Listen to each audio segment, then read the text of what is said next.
1절부터 9절까지 말씀을 통해서 우리가 교회에 대해서 다시 한번 짚고 넘어가고, 교회가 무엇인가, 우리가 알고자 하는 그런 의문과 우리가 배우고자 하는 것들을 우리가 깊이 깨닫고 그렇게 나가기를 원합니다. 오늘 우리에게 주시는 말씀, 고린도전서 1장 1절로 9절까지 말씀, 우리 함께 찾으셔서 우리 한 절씩 함께 교도할까요? 아니면 다 읽을까요? 처음부터 우리 합독으로 하겠습니다. 1절부터 9절까지 말씀이 많지 않기 때문에 1절부터 9절까지 말씀 같이 합독합니다. 시작. 하나님의 뜻을 따라 그리스도 예수 사도로 부르심을 받은 바울과 형제 소스테네는 고린도에 있는 하나님의 교회 곧 그리스도 예수 안에서 거룩하여지고 성도라 부르심을 받은 자들과 또 각지에서 우리의 주 곧 그들과 우리의 주 되신 예수 그리스도의 이름을 부르는 모든 자들에게 하나님 우리 아버지와 주 예수 그리스도로부터 은혜와 평강이 있기를 원하노라. 그리스도 예수 안에서 너희에게 주신 하나님의 은혜로 말미암아 내가 너희를 위하여 항상 하나님께 감사하노니 이는 너희가 그 안에서 모든 일 곧 모든 언변과 모든 지식의 풍족함으로 그리스도의 증거가 너희 중에 견고하게 되어 너희가 모든 은사의 부족함이 없이 우리 주 예수 그리스도의 나타나심을 기다림이라. 주께서 너희를 우리 주 예수 그리스도의 날에 책망할 것이 없는 자로 끝까지 견고하게 하시리라. 너희를 불러 그의 아들 예수 그리스도 우리 주와 더불어 교제하게 하시는 하나님은 미쁘시도다. 아멘. 아멘. 오늘 저는 고린도전서 강의 첫 번째 시간입니다. 이 첫 번째 시간 고린도전서 1장 1절로 9절의 말씀을 가지고 우리가 교회에 대한 올바른 자세,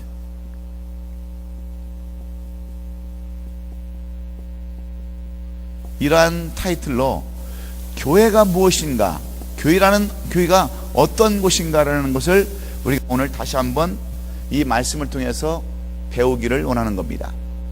여러분, 우리가 신앙생활을 하면서 또 교회생활을 하면서 여러분 가운데 끊임없이 다가오는 질문이 있을 것입니다. 끊임없이 우리가 의문이 생기는 그러한 일들이 많이 있을 거예요. 과연 나는 어디서 와서 어디로 가는가? 또는 하나님은 누구신가? 예수님은 누구신가? 성령님은 누구인가? 교회는 왜 이 땅에 존재하는가? 하는 수많은 것들에 대한 그러한 존재성과 또 정체성, 이러한 딜레마에 빠질 때가 우리가 참으로 많이 있습니다. 우리가 은혜를 받아도 또 때로는 응답을 받아도 정말 하나님이 그것을 주셨는가? 때로 의심이 들고 때로는 그것이 이해가 되지 못할 때가 참으로 많이 있습니다. 배우고 또 배워도 이해할 수 없는 이 하나님에 대한 지식들, 교회에 대한 지식들을 우리가 알지 못할 때가 참으로 많이 있다고 하는 거예요. 물론 우리들이 성도로 부름을 받은 것을 알고 또 세상을 변화시키기 위해서 부름받은 것은 우리가 잘 알지만 이 세상을 바라보면서 변화해 돼가는 이 세상 환경을 우리가 볼 때에 우리가 이런 생각을 안 할 수가 없는 겁니다. 과연 나는 누구인가? 왜 예수님은 이 땅에 이런 세상을 만들었는가? 그런 것들을 생각할 수밖에 없는데, 특별히 오늘 우리는 교회가 왜 이 땅에 세워졌는가? 교회의 존재와 존재의 이유와 목적을 오늘 우리는 분명히 깨달았기를 원하는 겁니다. 왜냐하면 교회는 우리의 삶 가운데서 뗄래야 뗄 수 없는 것이 우리 그리스도인들이 이 교회의 관계이기 때문에 그렇습니다. 그러므로 이러한 질문들은 오늘 이 시대에 생긴 그런 질문이 아니라 1세기 초기에 그러한 교회에도 이런 생각을 똑같이 가졌다는 것을 우리가 볼 수 있습니다. 2000년이 지난 21세기에 존재하는 오늘날의 교회가 안고 있는 똑같은 질문이 1세기에도 똑같이 있었다고 하는 것을 우리가 먼저 알아야 합니다. 그러므로 이 고린도전서에 기록된 메시지는 이 중요한 타이틀이 있습니다. 그 타이틀이 뭐냐면 너희 성전을 거룩하게 하라 하는 거예요. 너희 성전을 거룩하게 하라.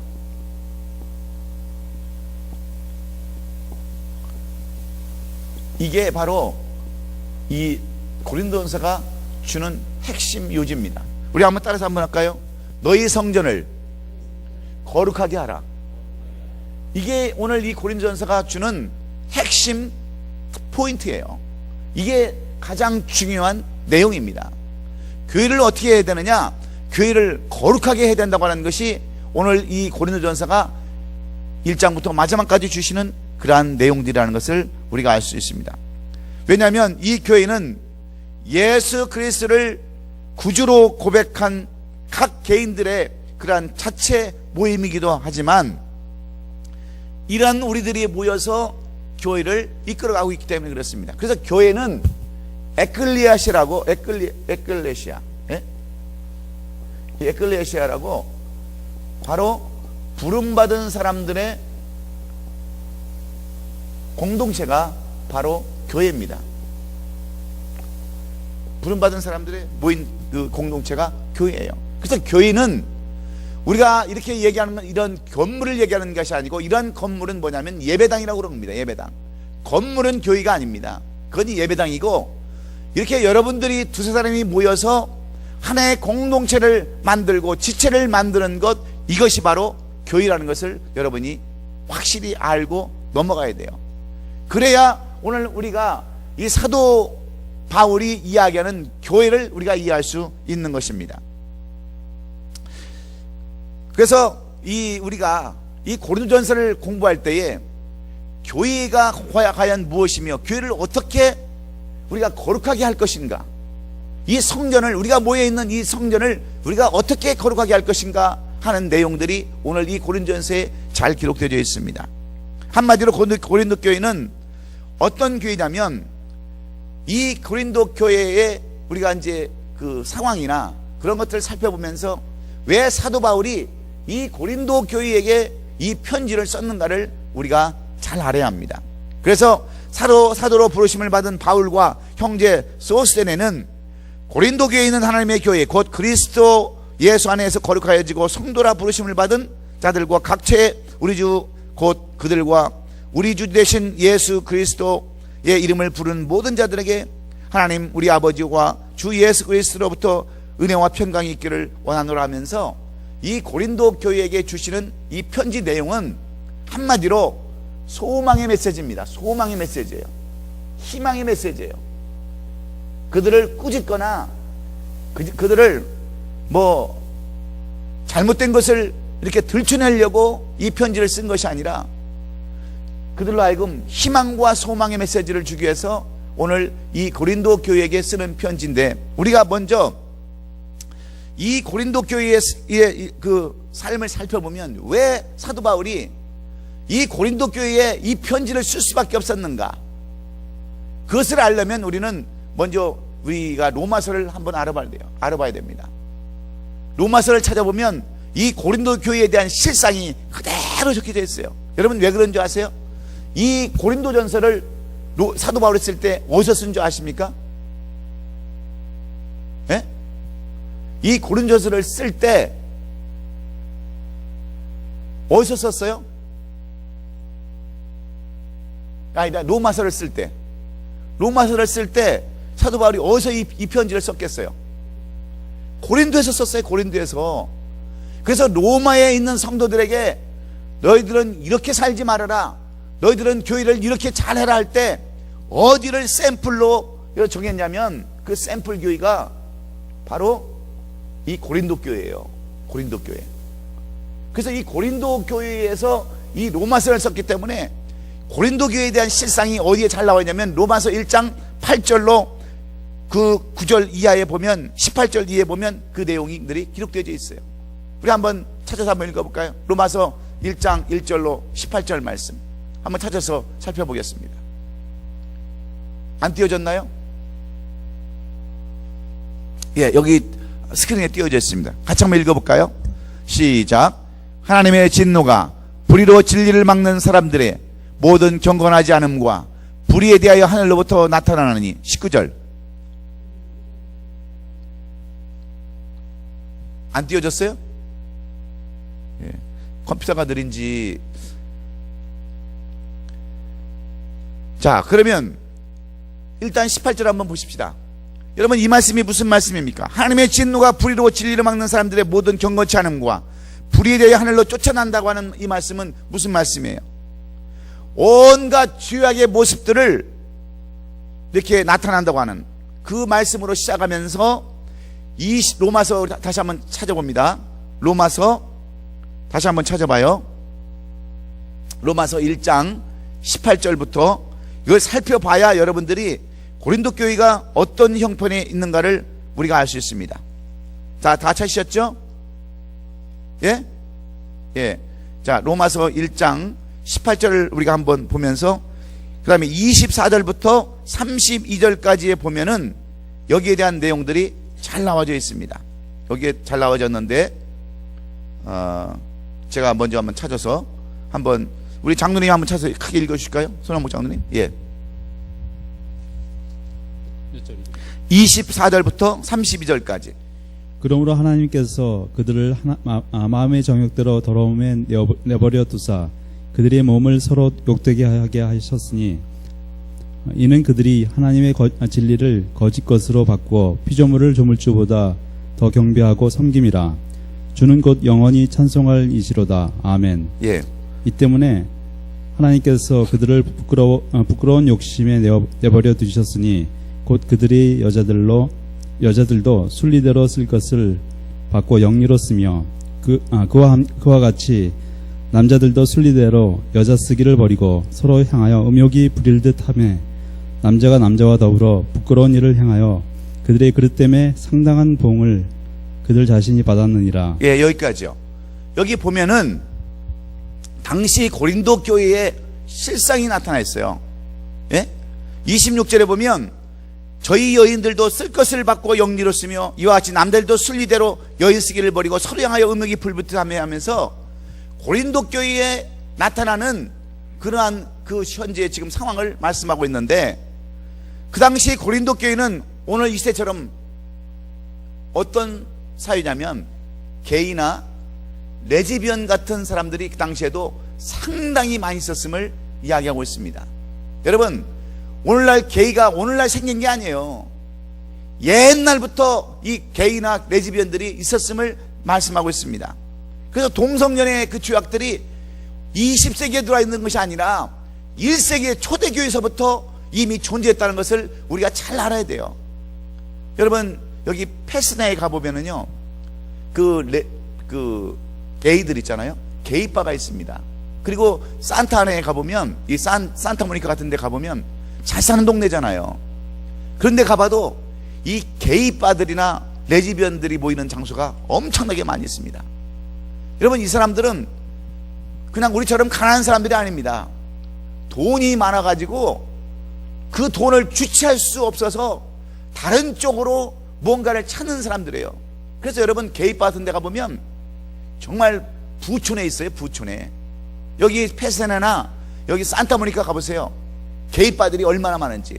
꼭 블루로 시작하는 데는 다 게이바예요. 게이들이 모이는 장소입니다. 그런데 이 고린도 교회에도 이런 불의의 사람들이 엄청나게 많이 있었다는 겁니다. 뿐만 아니라 28절에 보면, 28절 한번 읽어주세요. 또한 그들이 마음에 하나님 두기를 싫어하며 하나님께서 그들을 그 상실한 마음대로 내버려 두사 합당하지 못한 일을 하게 하셨으니 곧 모든 불의, 추악, 탐욕, 악의가 가득한 자요, 시기, 살인, 분쟁, 사기, 악독이 가득한 자요, 수근수근하는 자요, 비방하는 자요, 하나님께서 미워하시는 자요, 능욕하는 자요, 교만한 자요, 자랑하는 자요, 악을 도모하는 자요, 부모를 거역하는 자요, 우매한 자요, 배악하는 자요, 무정한 자요, 무자비한 자라.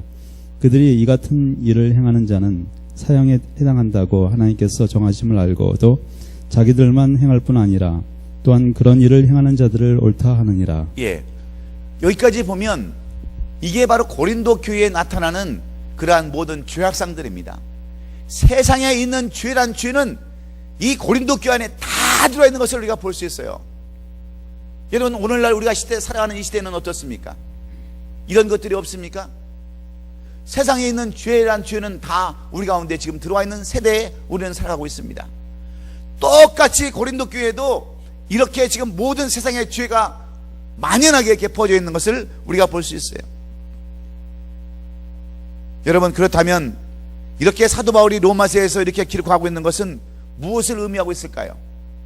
왜 사도 바울은 고린도 교회에 있는 모든 죄악상들을 이렇게 다 나타내고 있는 것일까요? 예? 왜 그렇습니까?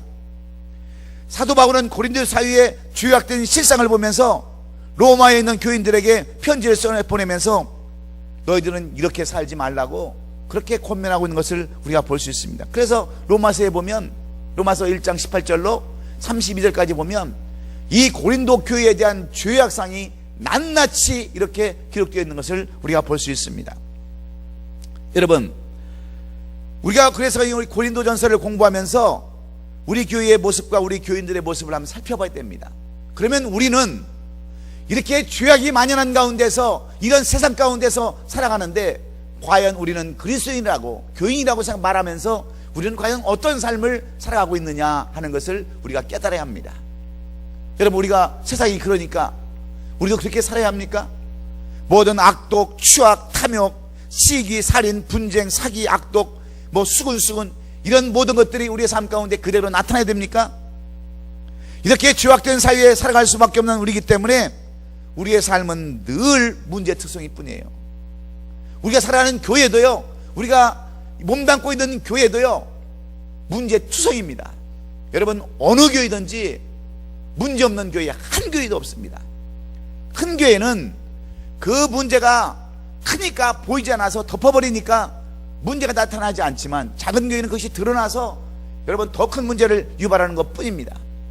큰 교회 가보세요. 여러분, 제가 어제도 어느 목사님하고 앉아서 한참 얘기를 했는데, 사랑의 교회 다니는 어떤 그 장로님하고 만나서 내가 얘기를 좀 했는데요, 사랑의 교회도 마약하고 그 도박하고 그 잘못된 아이들이 이루만할 수 없다는 겁니다. 그런 아이들이 더 많이 온다는 거예요. 더 많이. 그래서 나타나질 않고 우리가 그걸 다 덮어서 그렇지 너무나 많은 일들이 많다고 하는 겁니다. 청년들만 700~800명이 모이는데, 청년들만, 얘들도 전부 다 교회를 믿음으로 다니는 것이 아니라, 어떤 봉사로 다니는 것이 아니라 전부 다 어떻게 하면 여자 사귀고 남자 사귀고 그래서 결혼할까, 그런 문제로 다 다닌다는 거예요.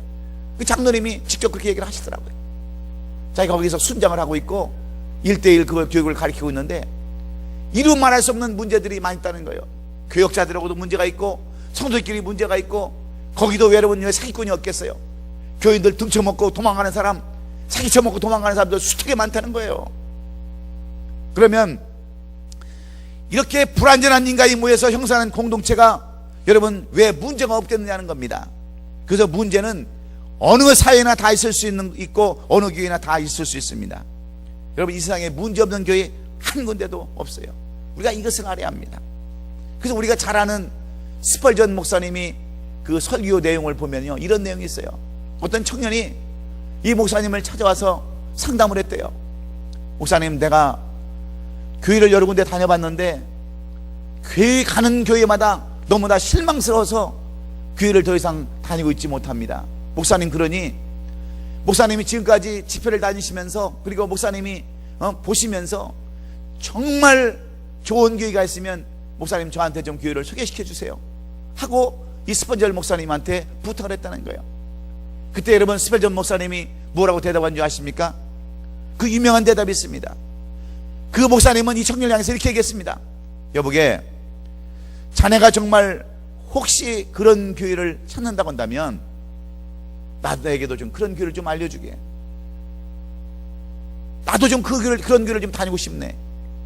나에게 좀 그런 교회를 좀 알려달라고 하면서, 만약에 자네가 그런 교회를 찾거들랑 자네는 절대로 그런 교회는 나가지 말게, 그렇게 부탁을 했대요. 그래서 이 청년이 깜짝 놀라가지고, 아니 목사님, 그렇게 좋은 교회를 왜 나가지 말아야 합니까? 왜 저보고 나가지 말라고 합니까? 그랬더니 이 목사님 대답이 이렇게 대답하는 거예요. 자네가 그 교회에 다니는 순간부터 그 좋은 교회가 끼어질까봐 그렇다네. 자네 같은 죄인이 가서 그 교회를 망가뜨릴까봐 그러니까 제발 그런 교회는 가지 말라고 그렇게 부탁을 했다는 거예요. 무엇을 의미하는 거예요? 우리가 다 죄인이라는 겁니다. 다 그렇게 깨뜨릴 수밖에 없는 그 소질을 갖고 있는 사람들이 바로 우리라는 거예요. 여러분 이해가 되십니까? 그래서 교회는 완전한 곳이 한 군데도 없다는 것을 말씀하고 있습니다. 이 땅에도 불완전하고 나로 인해서 그 완전성이 존재할 수 없고 무너질 수밖에 없다고 하는 것이 이 교회의 실상이라는 것을 우리에게 분명히 말씀해 주고 있습니다. 그래서 중요한 것이 뭔지 아십니까? 우리는 이 교회의 문제, 이러한 교회의 문제를 들춰내는 것이 중요한 것이 아니라 끄집어내서 그것을 자꾸 비판하고 하는 것이 중요한 것이 아니라 이러한 교회에 대한 문제가 있으면 이 문제를 해결하는 것이 중요하다는 거예요. 믿습니까? 여러분 교회에 문제 없는 교회가 하나도 없다고 말씀드렸는데 그 문제를 들춰내고 끄집어내서 비판하고 정죄하는 것이 중요한 것이 아니라 그 있는 문제를 우리가 어떻게 해결하고 그 문제를 우리가 극복하느냐, 이것이 아름다운 역할과 구실이라는 겁니다. 그것이 중요하다는 거예요. 그래서 이 고린도전서의 관심사는 뭐냐면 바로 어떻게 하면 이 교회를 회복하느냐는 거예요. 회복. 이 회복이 너무 중요한 거예요. 회복이. 이 회복. 이 리바이블이, 우리 교회 이름이 리바이블 아닙니까? 이 회복이 너무 중요한 거예요. 교회가 어렵다 할지라도 힘들다 할지라도 여러분 회복이 중요하다는 거예요. 회복이.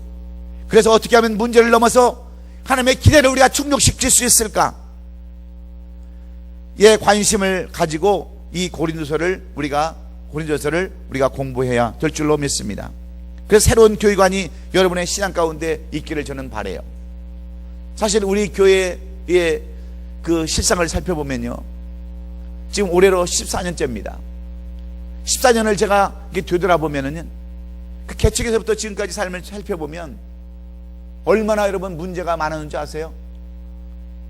다 그냥 세월이 지나서 그게 퇴색되고 희석이 돼서 사라진 것 뿐이지, 교회를 개척해서 예배 보는 문제부터 시작해서 건축하는 문제부터 시작해서 또 건축이 끝나면 또 사단이 역사를 해서 또 청년부 문제, 애들 교육부 문제로 인해서 교회가 또 나눠져 버리는 그런 문제로 인해서 또 교회가 좀 성장하면 또 교회에 대한 반발을 가지고 또 잘못된 그런 오해를 가지고 떠나는 그런 성도들의 문제를 통해서 여러분 우리 교회도 정말 힘든 그런 14년의 세월을 우리가 지내왔어요. 그런데 중요한 것은 그런 시련의 문제가 아니라는 거예요. 이제 교회는 하나님께서 세우신 것이 바로 교회입니다. 인간이 아무리 세우고 싶어도 세울 수 없는 것이 교회인데, 그러면 왜 하나님께서 그런 시련의 세월을 왜 보내셨겠어요? 무엇 때문에 보내셨겠어요? 여러분 오늘 분명히 고린도 교회에는 그러한 어려움들, 시련들이 참 많았던 것이 고린도 교회입니다. 그래서 우리는 오늘 이 고린도 교회에 왜 언제 세워졌으며 누가 이 고린도를 세웠으며 왜 이 편지를 썼으며 오늘 서론의 문제를 오늘 이 시간에는 서론적인 이 전체적인 고린도전서의 서론적인 부분을 우리가 오늘도 살펴보기를 원하는 거예요. 왜 이 편지를 썼으며 무엇 때문에 썼으며 이 고린도 교회는 왜 생겼으며 이러한 내용들을 우리가 살펴보면서 은혜를 받기를 원하는 것입니다. 그래서 이런 과정이 이 교회는 필요하기 때문에 여러분 하루아침에 되는 것이 어디 있습니까? No pains, no gains입니다. 고통이 없이는 이루어지는 것이 없어요. No cross, no crown입니다. 십자가 없이 면류관이 없듯이 여러분 교회는 늘 이런 문제를 안고 살아가면서 거기에 대해 하나님의 복음의 꽃이 피고 열매를 맺고 모든 사람들로 예수 그리스도를 영접하는 이러한 그 구원의 장소가 바로 교회인 줄로 믿습니다. 그러면 오늘 이 고린도전서를 쓴 사람과 이 글을 쓴 연대, 그리고 이 글을 쓴 목적과 이유를 우리가 한번 알기를 원하는 겁니다. 오늘 서론 시간이에요. 여러분 재밌는 영화도요 항상 뭘 보여줘요? 예고편을 보여주는 거예요. 예고편. 예고편을 여러분 예고편이 참 좋으면요 그 영화는 대박이 날 수밖에 없어요. 근데 예고편부터 현찮으면 여러분 그 영화 흥행하지 못해요. 여러분 모든 것이 다 그렇습니다. 모든 것이 말씀도 그래요. 오늘 처음이 굉장히 중요한 거예요. 오늘 우리가 이 고린도전서를 공부할 때 왜 고린도전서를 썼으며 누가 썼으며 무엇 때문에 썼으며 이유와 목적을 분명히 알아야 되는 거예요. 아멘입니까? 그래서 오늘 1절부터 9절까지는 서론입니다. 서론. 왜 교회가 존재하며 왜 사도 바울이 이것을 썼는가, 우리가 그것을 우리가 짧은 내용 속에서 우리가 살펴보기를 원하는 것입니다. 그러면 시작 단계에서 우리가 넘어가야 할 것이 뭐냐? 사도 바울을 통해서 주시고자 하시는 하나님의 그 갈급한 메시지가 뭐냐? 우리가 잘 아는 대로 이 고린도전서는 누가 썼어요? 사도 바울이 썼습니다. 예. 이 세인트 볼이 썼어요. 사도 바울이 이 편지를 썼습니다. 고린도 교회와 성도들에게 이 편지를 썼어요. 언제 썼느냐? AD 55년경에 썼어요. 그러니까 주님이 오신 이후에 AD 55년경에 이 편지를 썼습니다. 그러면 고린도 교회는 언제 세웠느냐? AD 49년부터 52년 사이에 사도 바울이 제2차 선교 여행을 할 때에 고린도에 가서 1년 6개월을 머물면서 그곳에 가서 세운 교회가 바로 고린도 교회예요. 그리고 나서 이제 이 사도 바울이 제3차 여행을 하면서 에베소에 가서 이 편지를 고린도전서를 썼어요. 로마서는 어디서 썼다고요? 고린도에서 썼어요. 그러면 이 고린도전서는 어디서 썼어요? 에베소에서 썼습니다. 에베소에서 이 55년경에 이 3차 전도여행을 하면서 이 고린도 교회에게 편지를 썼는데 왜 썼느냐? 오늘 본문의 내용에 보면 고린도 교회 소식을 들었어요. 누구로부터 들었어요? 누구로부터? 예? 누구요? 아볼로? 아볼로가 아니고 여기서 보면 이 내용이 나옵니다. 내가 너희들로부터 교회에 분쟁이 있다는 것, 형제들아, 내가 우리 주 예수 그리스도의 이름으로 너희를 권하노니, 우리가 모두 이름으로 너희 권하노니, 우리 모두가 같은 말을 하고 너희 가운데 있는데, 글로에라고 하는 글로에 지편으로부터 너희에 대한 말을 내가 들었다 그랬어요. 글로에로부터. 이 글로에라는 그 집, 글로에라는 집으로부터. 이 글로의 집이라는 것은 무슨 어떤 하우스를 얘기하는 것이 아니라 이 글로에라고 하는 그 가정으로부터 이런 고린도의 사정을 들었다고 하는 거예요. 내가 이 고린도 교회에 대한 이야기를 들어보니까 내가 그토록 개척한 이 교회가 지금 엉망진창으로 가고 있다고 하더라. 그런 이야기를 지금 이 사도 바울이 듣고서 에베소에서 지금 이 글을 쓰고 있다고 하는 겁니다. 에베소에서.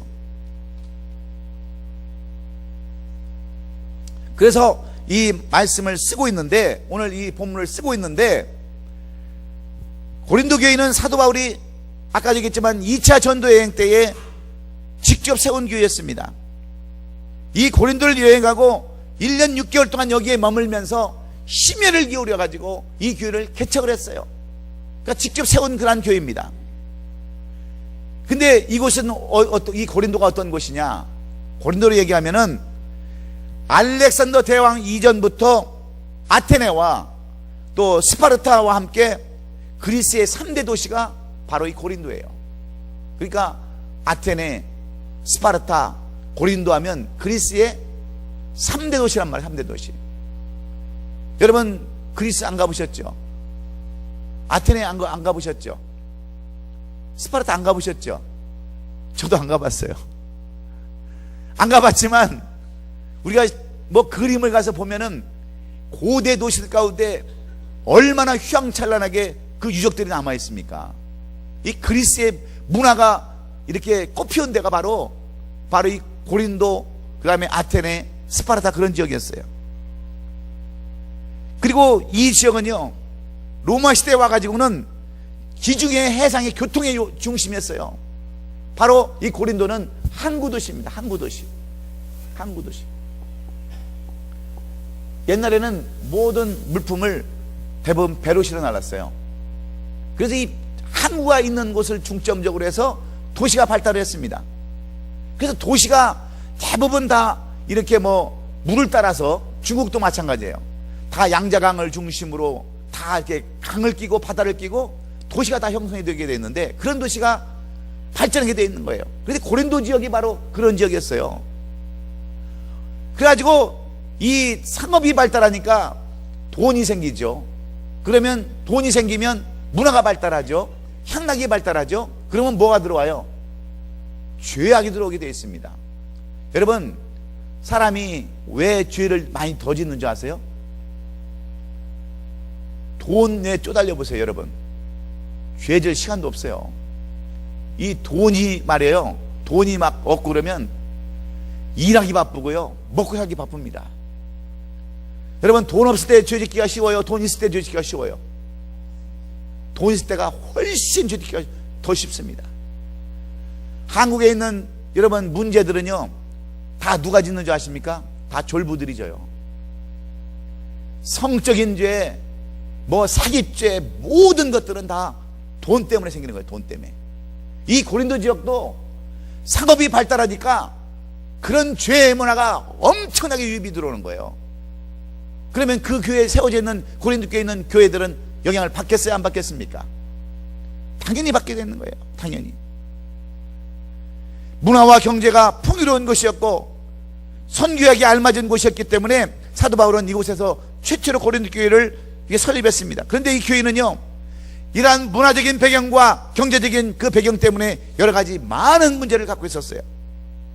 물질 문명의 발달로 인해서 세속주의가 일어나기 시작했고요, 고린도 지역의 전통적인 우상 숭배가 다시 극성을 부리기 시작했어요. 사도 바울이 이곳에 교회를 세우기 이전에도 이미 여기에는 그들의 전통적인 우상 숭배, 옛날 그들이 믿던 미신들이, 우상 숭배들이 잔뜩 있었습니다. 그런데 돈이 더 많이 들고 사람이 더 유입이 되니까 그런 문화들이 더 활성화되는 거예요. 이미 교회는 세워졌지만 이러한 환경 가운데 살았던 고린도 사람들은 사도 바울로 하여금 복음을 받아들이고 쉽게 믿음 생활을 했지만은 그 당시 만연했던 혼합주의, 성적 문란, 무절제, 경박함, 그런 것 같은 당시 고린도의 그 문화를 완전히 청산하지 못했어요. 거기에다가 사도 바울이 새로운 개척지를 찾아가지고 예배소를 떠난 뒤에, 여러분, 이 교회가 지도자가 없어지는 거예요. 지도자가. 다른 사람이 와서 물론 복음을 가르치고 그들을 신앙을 이끌어가지만 사도 바울처럼 그런 강력한 지도력이 없으니까 이 사람들이 더 무너지기 시작하는 거예요. 그래서 사도 바울이 부랴부랴 이러한 이야기를 듣고 디모데를 이 고린도 지역에다가 파송을 하게 됩니다. 그렇게 하기도 해요. 그러니까 이 문제들이 생기는 거예요. 교회에 이제 파당이 생기고요, 교회에 파당이 생기고 극심한 성범죄가 일어나고요, 성도 간에 서로 분열이 생기고 서로 간에 소송을 하고요, 막 불신하고 싸우고 이런 일들이 이 교회 안에서 나타나기 시작하는 겁니다. 여러분, 그래서 지도자가 참 중요한 거예요. 사도 바울이 떠나자 교회에서는 이런 형상들이 나타나는 겁니다. 그래서 사도 바울이 교인들에게 편지를 쓰면서 이러한 모든 문제가 조속히 해결되고 하나님께서 원하시고 기대하시는 삶을 살라고 권면하는 내용이 바로 이 고린도 전서라는 그러한 내용입니다. 오늘 본문 10절로 11절을 한번 보면 그 내용이 이런 내용이에요. 다 같이 읽습니다. 시작. 형제들아, 내가 우리 주 예수 그리스도의 이름으로 너희를 권하노니 다 같은 말을 하고 너희 가운데 분쟁이 없이 같은 마음과 같은 뜻으로 온전히 합하라. 내 형제들아, 근로의 지편으로서 너희에게 대한 말이 내게 들리니 곧 너희 가운데 분쟁이 있다는 것이라. 이렇게 쓰면서 이 편지에 쓰는 이유와 내용을 말씀해 주고 있습니다. 바울은 근로에라는 사람을 통해서 고린도 교회 소식을 들었어요. 그 소식은 분쟁이 있다는 소식과 상호간에 다툼이 있다고 하는 슬픈 소식이었어요. 여러분, 이걸 한번 여러분 생각해 보세요. 제가 며칠 전에 오늘 그 뉴스를 보니까 그 서문학교회라고 하는 그 남가주 서문학교회, 여러분 아시는지 모르겠어요. 거기 김성수 목사님이 계시는데, 그 목사님이 여기서 이제 목회를 하시다가 한국에 가셨어요. 가셔서 목회를 하는데 지난달에 심장마비로 갑자기 돌아가셨대요. 그 나이도 그렇게 많지 않으신데 돌아가셨대요.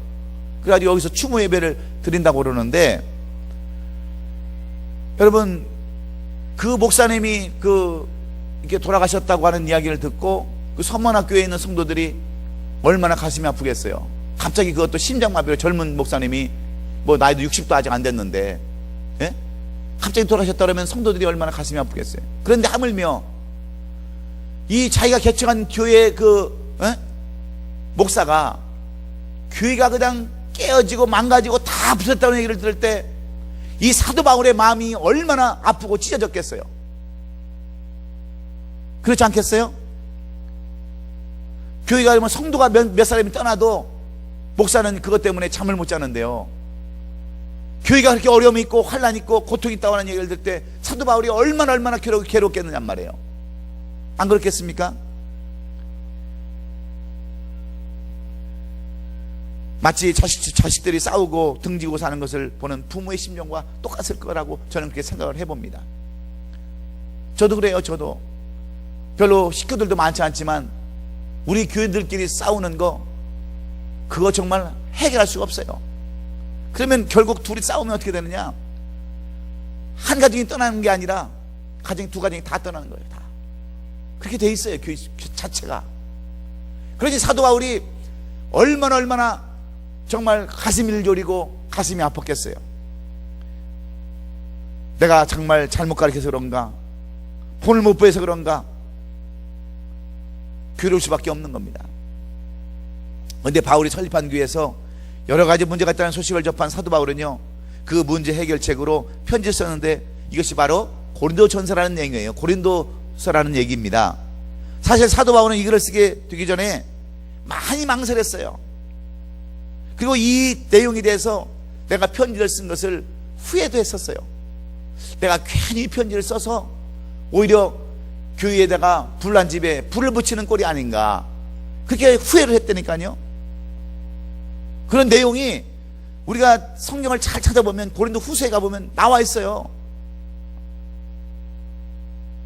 정말 이 고린도 교회 성도들이 이 말씀을 잘 받아들이고 소화시켜서, 정말 그것을 깨닫고 그 말씀대로 살아서 모든 문제가 해결된다면 참 좋을 텐데, 혹시나 내가 쓰는 편지를 해서 그들의 마음속에 더 가슴에 상처를 안고 더 잘못되면 어떨까 하고 편지를 썼지만, 다행히 말이에요, 고린도 교회 성도들은 이 사도 바울의 편지를, 이 고린도전서의 편지를 받고서 그들이 그 신앙을 바꾸고 말이에요, 사도 바울의 말씀대로 순종해서 그 교회가 오히려 잘 됐다고 하는 내용들이 고린도후서 7장 8절로 11절에 기록이 되어 있어요.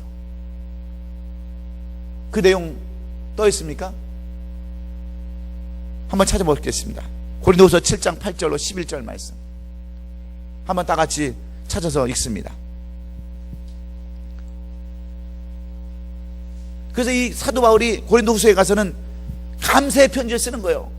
정말 이렇게 고맙고 감사하다라고 고린도후서는 또 편지를 이렇게 쓰는 거예요. 다 같이 읽습니다. 다 찾으셨죠? 시작. 그러므로 내가 편지로 너희를 근심해 한 것을 후회하였으나 지금은 후회하지 아니함은 그 편지가 너희로 잠시만 근심하게 한 줄 알미라. 내가 지금 기뻐함은 너희로 근심하게 한 까닭이 아니요 도리어 너희가 근심함으로 회개함에 이른 까닭이라. 너희가 하나님의 뜻대로 근심하게 된 것은 우리에게서 아무 해도 받지 않게 함이라. 하나님의 뜻대로 하는 근심은 후회할 것이 없는 구원에 이르게 하는 회개를 이루는 것이요 세상 근심은 사망을 이루는 것이니라. 보라, 하나님의 뜻대로 하게 된 이 근심이 너희로 얼마나 간절하게 하며 얼마나 변증하게 하며 얼마나 분하게 하며 얼마나 두렵게 하며 얼마나 사모하게 하며 얼마나 열심히 있게 하며 얼마나 벌하게 하였는가. 너희가 그 일에 대하여 일체 너희 자신의 깨끗함을 나타내었었느니라. 이렇게 써놨어요. 오히려 그들은 이 사도 바울의 편지를 바꿔서 회개하고 다 바꿔서 오히려 이제는 그 자기가 후회하는 것이 아니라 우리가 감사하다라고 이렇게 글을 쓰고 있는 거예요. 여러분, 그래서 이 고린도전서는요, 소망의 메시지입니다. 희망의 메시지예요. 책망하는 메시지가 아닙니다. 그래서 우리에게도 이 말씀이 위로가 될 줄로 믿습니다. 그러면 고린도 교회 성도들은 이 바울의 충고를 받아들이고 성령의 인도함을 받아서 회개해서 마침내 문제를 극복했는데, 여러분, 이 고린도서는 우리에게 똑같은 메시지를 주기를 원하고 있어요. 우리가 교회에 대한 생각, 교회에 대한 우리가 가지고 있는 개념, 이런 것들을 우리에게도 똑같이 요구하고 있습니다. 문제 많고 갈등 많았던 고린도 교회가 다시 회복돼서 하나님께 쓰임받을 수 있었다고 한다면, 오늘날 이 시대에 똑같은 것들을 우리가 경험해 살아가는 우리 성도들에게도 얼마든지 우리도 쓰임받을 수 있는 계기가 될 수 있다고 하는 소망의 메시지인 줄로 믿습니다. 그러면 오늘 이 본문 서론에서 사도 바울이 고린도 성도 교회들에게 이 문제와 갈등을 해결하기 위해서 이러한 문제, 성적인 문제, 싸움의 문제, 갈등의 문제, 여러 가지 문제들을 해결할 수 있는 그 비결을 세 가지로 사도 바울은 오늘 1절부터 9절 말씀 통해서 우리에게 말씀해 주고 있어요. 어떻게 하면 우리 교회 안에서 있는 문제들을 우리도 해결하고 우리 남가지 부흥교회도 부흥하며 더욱더 성장할 수 있는 교회가 될 수 있는가? 여러분, 어떤 사람들은요, 이 관점을 잘 중요시 여겨야 됩니다. 관점. 어떤 사람들은 이렇게 있으면요, 이렇게 포도주가 있으면 어떤 사람들은 이 포도주를 바라볼 때에 어떤 사람들은 이래요. 왜 이것밖에 안 남았지? 그러죠? 근데 어떤 사람은 아직도 반이 남았네? 그런 사람이 있어요. 아직도 남아있네? 여러분, 어떤 것이 더 유익하다고 생각하십니까? 아직도 남아있네 하는 이런 관점이 참 중요하다는 거예요. 교회를 바라보는 관점도 중요합니다. 우리가 교회가 부흥이 안 되고 성장이 안 되면 왜 사람들이 다 나가지? 그거보다 아직도 그래도 남아있네, 아직도 있네, 그게 낫겠어요? 항상 하나도 없다고 불편하게 낫겠어요?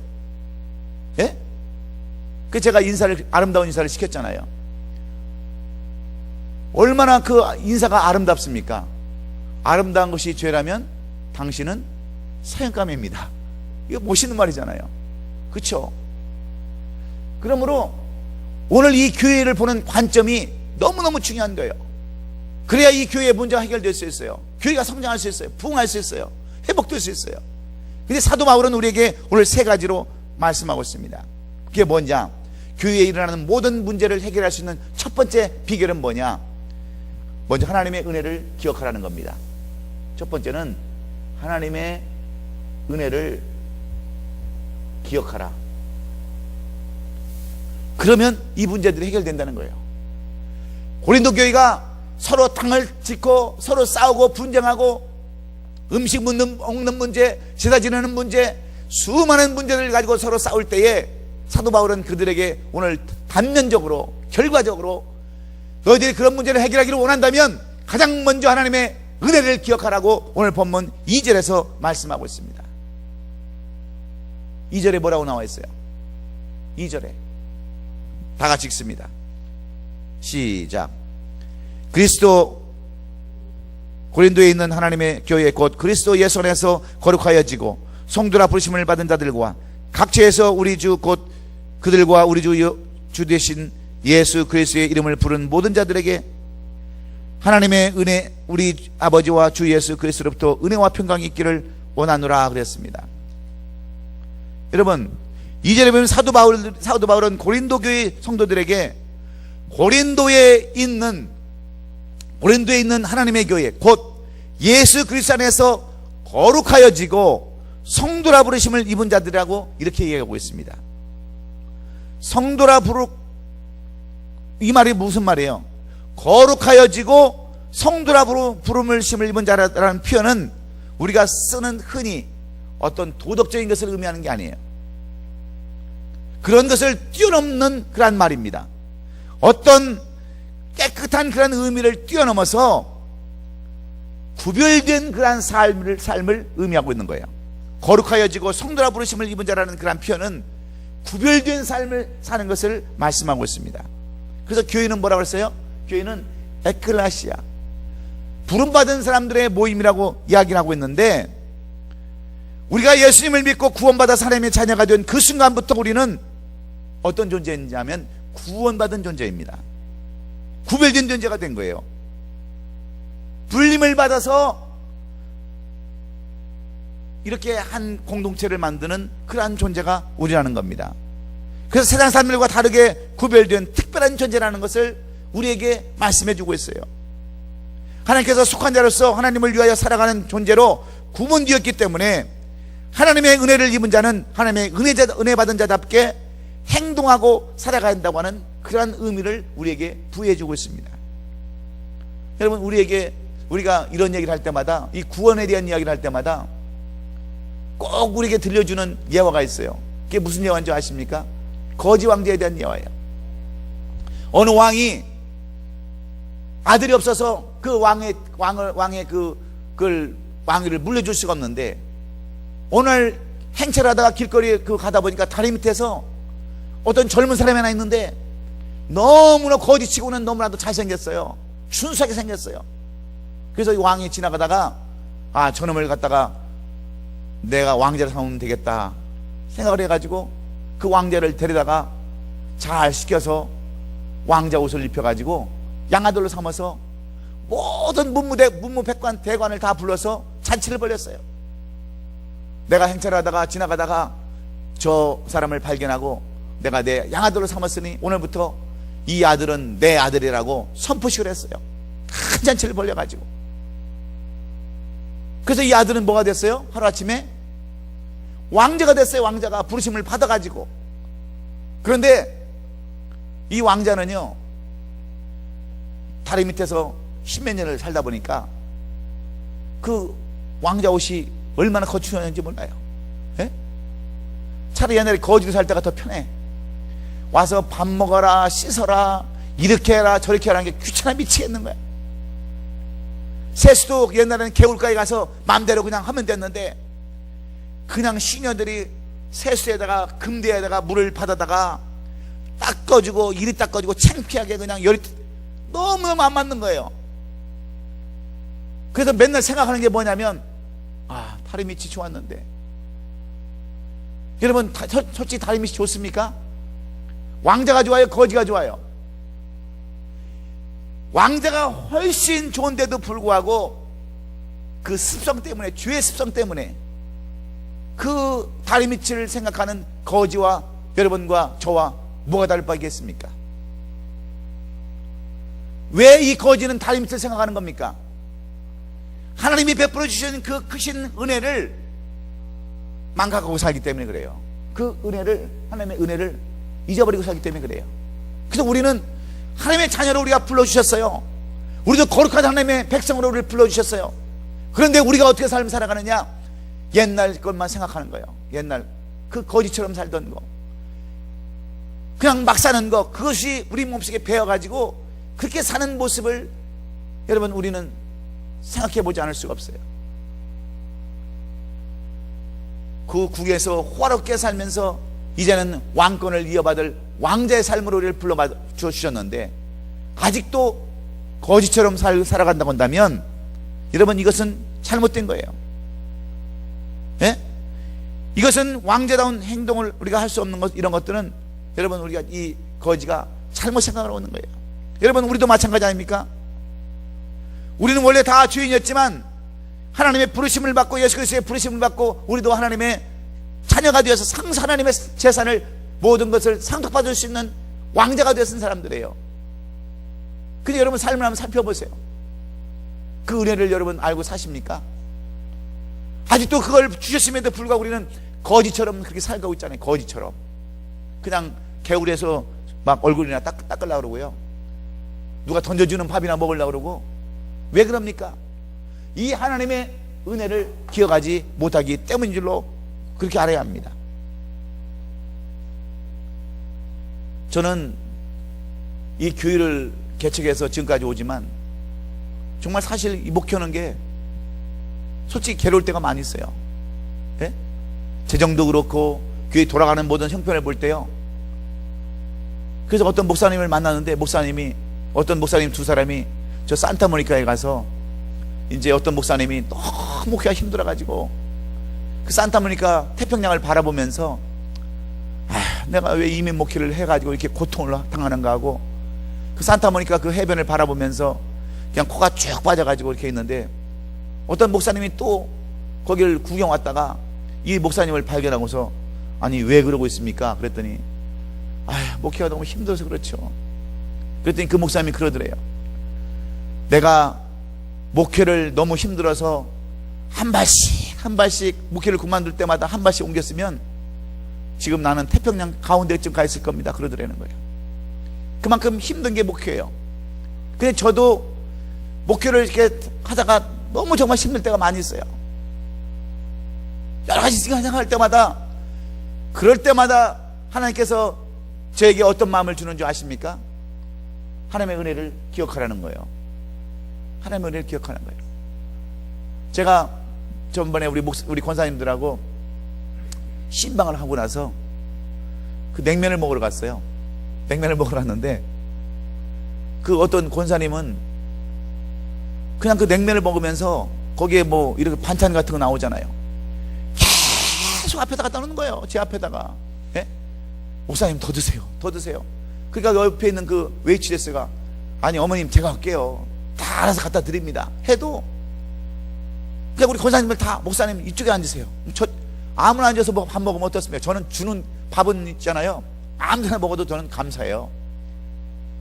안 줘서 못 먹지 없어서 못 먹지 뭐 그런데 그냥 권사님들은 자꾸 갖다 주는 거야. 맛도 없는 것도 막 더 갖다 주는 거야. 맛도 없는 것도. 그래서 제가 그 생각을 했어요. 내가 만약에 집사였다고 한다면, 내가 예수를 안 믿었다고 한다면 누가 나를 그렇게 대해 주겠어요? 예? 누가 나를 이렇게 섬겨 주겠어요? 비록 권사님들이지만 목사님이라고 거기다 앉히게 하고 그래도 뭐라도 하나 더 갖다 반찬이라도 하나 더 갖다 주려고 하는 것은 누구의 은혜예요? 누구의 은혜? 하나님의 은혜 아닙니까?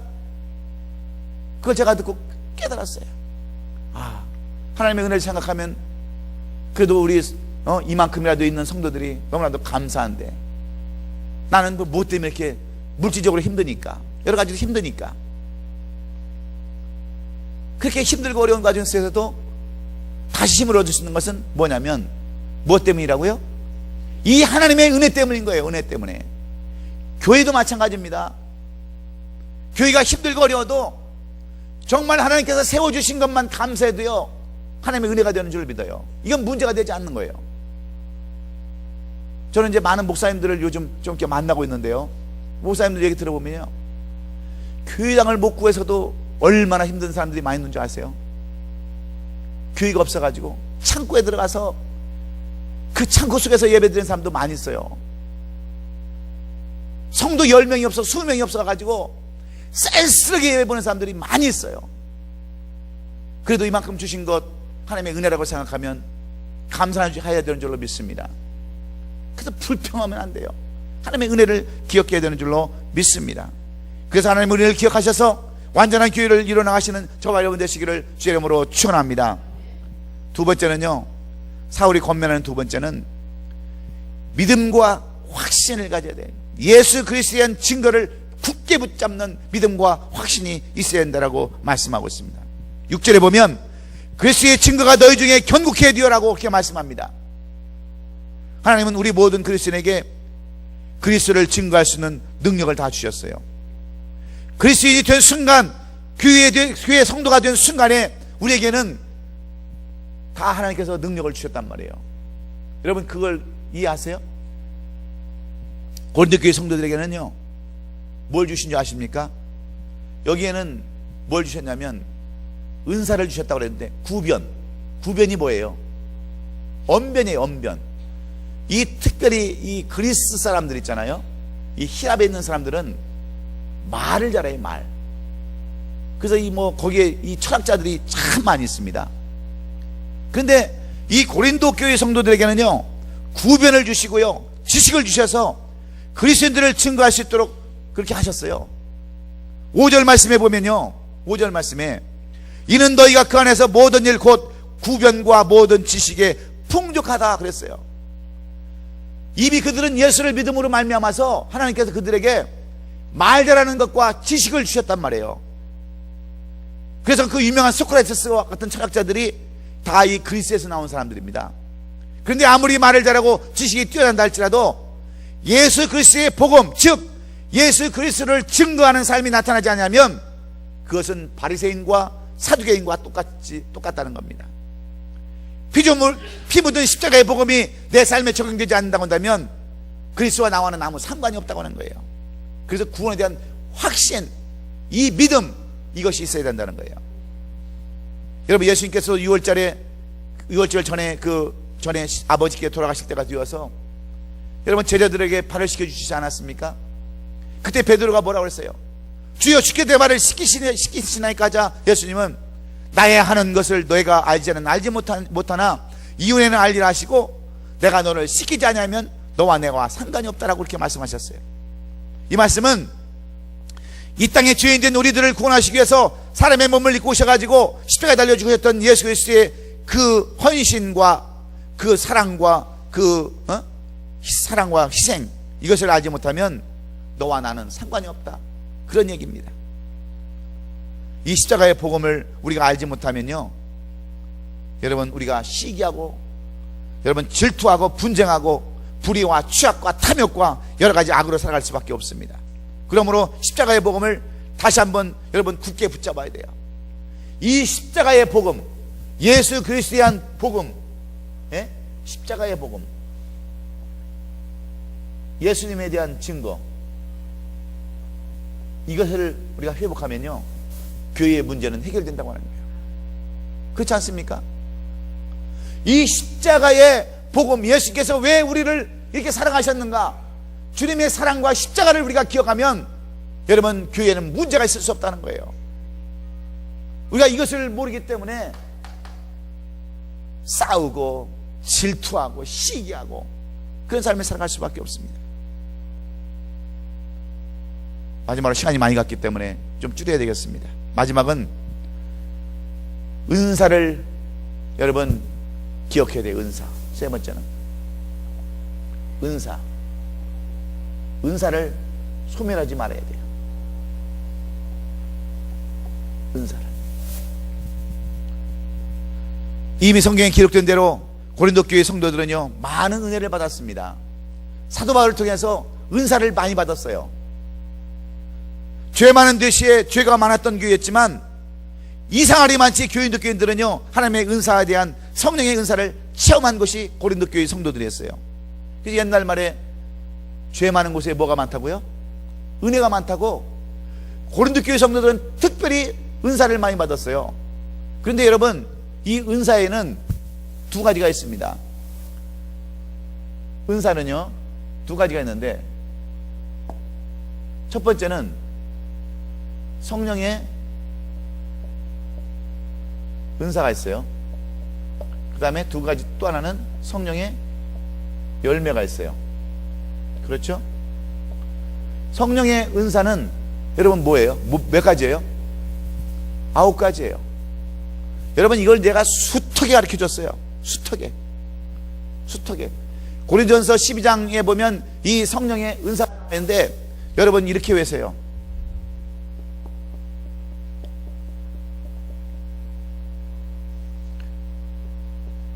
따라서 해보세요. 지지신신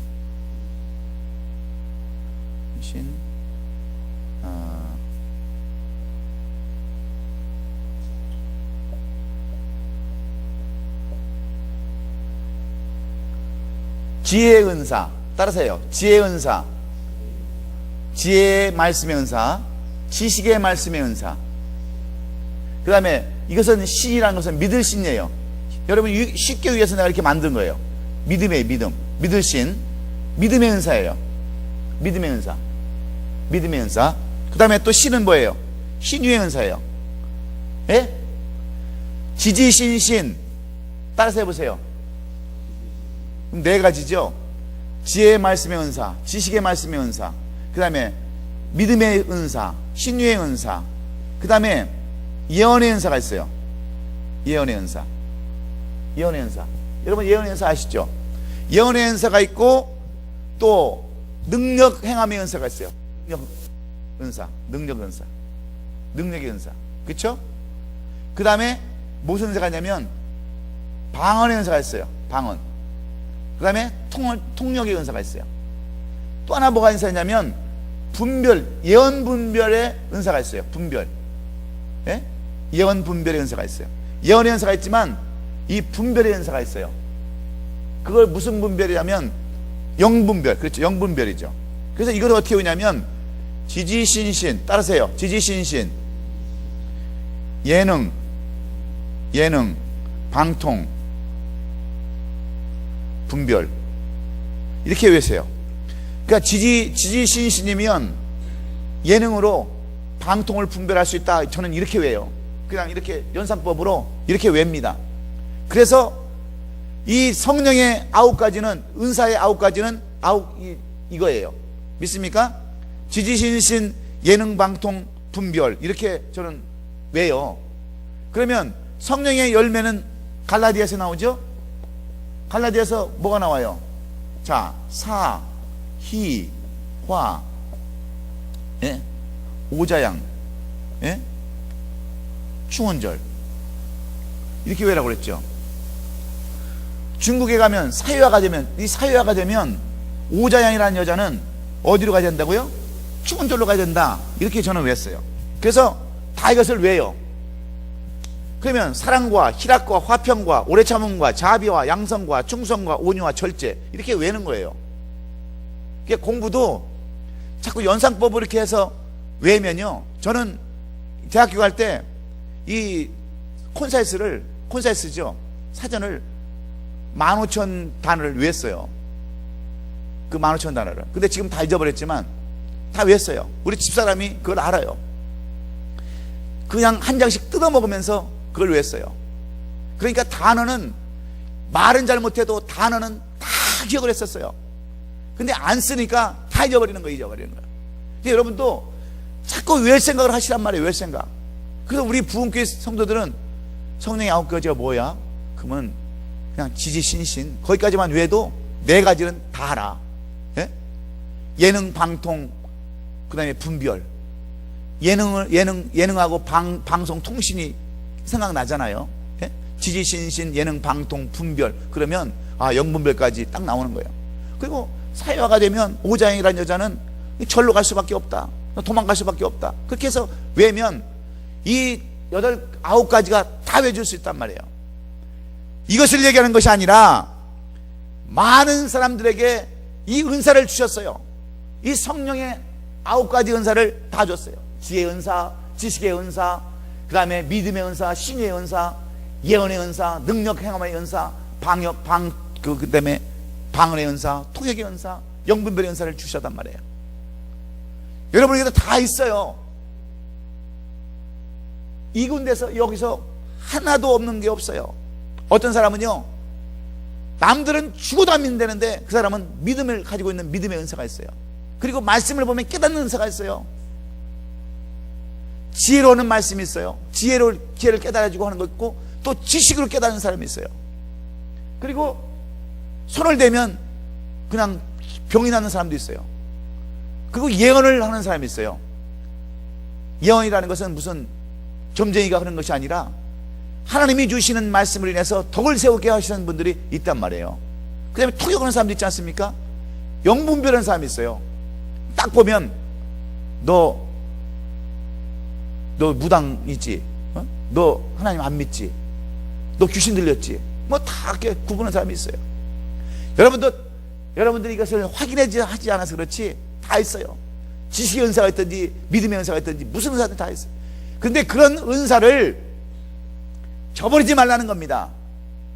이런 은사를 잘 활용하는 거예요. 잘 활용하는 거예요. 다 뜻이 있어서 여러분에게 주셨기 때문에 이런 은사들을 잘 하는 거예요. 7절에 보면 너희가 모든 은사에 부족함 없이 우리 주 예수 그리스도의 나타나심을 기다림이라는 것을 보면 그들은 부족함이 없는 여러 가지 풍부한 은사를 가지고 있었던 것을 우리가 볼 수 있습니다. 그런데 중요한 것은 이 은사들을 가지고 하나님을 기뻐하시는 삶을 살고 하나님이 기뻐하신 일을 감당함으로 주님 오실 때까지 부끄럼 없이 주님 앞에 설 수 있어야 된다는 거예요.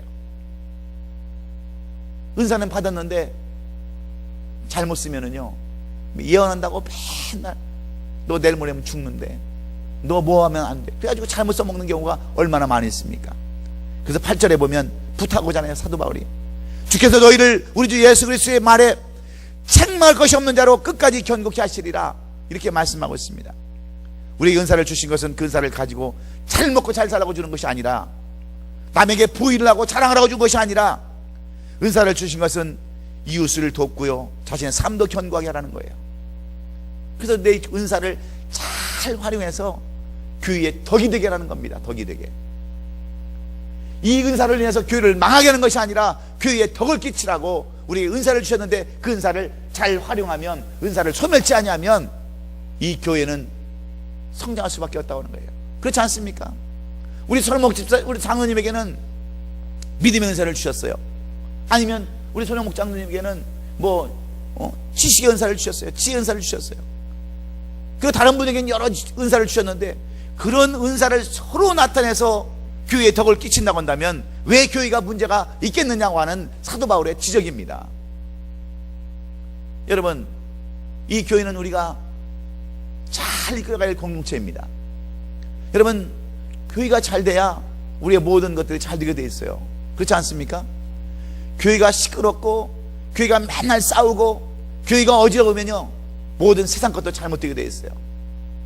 그러므로 우리 교회가 먼저 우뚝 잘 서야 되는데, 그러기 위해서는 우리가 첫째로 우리가 늘 하나님의 은혜를 기억하고요, 두 번째는 예수 그리스도의 복음을 우리가 늘 깊이 생각하고, 그 다음에 은사를, 우리가 주신 은사를 소멸하지 않는 것, 이것이 중요하다고 말씀합니다. 왜 그렇습니까? 9절처럼 너희를 불러 그의 아들 예수 그리스도 우리 주로 더불어 교제케 하시는 하나님은 미쁘시다 하셨기 때문입니다. 하나님은 미쁘셔서 의로우셔서 우리의 죄를 사하시며 모든 불의에서 우리를 깨끗게 하시는 그러한 분이시기 때문이라는 거예요. 그러므로 그 누구를 정죄할 수 없습니다. 우리가 누구를 판단할 수 없어요. 교회는 주신 대로, 역량대로 잘 우리가 활용해서 쓰임받기를 예수님의 이름으로 축원합니다. 지금까지 내 신앙이 이 하나님의 전체 교회와 우리 자신을 더럽히게 내어주었다면, 고린도 교회 성도들과 똑같이 그렇게 살았다고 한다면, 서로 싸우고 그냥 물어뜯고 소송하고 그런 삶을 살았다고 한다면, 오늘 우리는 이 교회를 위해서 어떻게 삶을 살아야 되는가, 이제 실천 방향입니다. 첫 번째는 하나님의 은혜를 기억하십시다. 아무 공로 없는 우리들을 하나님께서 찾아오셔서 우리를 하나님 자녀만 주신 그 은혜만 생각해도 우리는 감사할 따름이에요. 믿습니까? 두 번째는 예수 그리스도의 증거를 우리가 굳게 붙잡고 이 십자가의 복음을 굳게 붙잡으면 우리는 교회에 대해서 조금도 불평할 마음이 안 생기고 교회의 헌신자가 될 줄로 믿습니다. 그리고 성령의 은사를 여러분 헛되이 받지 마십시오. 이제 주신 은사를 잘 활용해서 교회에 덕을 끼치는 여러분이 될 때에 우리 교회는 고린도 교회처럼 사도 바울이 이제는 정말 감사하다고 고린도후서에 편지를 쓰는 것처럼 우리 주님이 그런 편지를 우리 교회에게도 보여주실 줄로 믿습니다. 써줄 줄로 믿습니다. 그런 삶을 살아가시는 우리 성도들이 되시기를 예수님의 이름으로 축원합니다. 기도하겠습니다.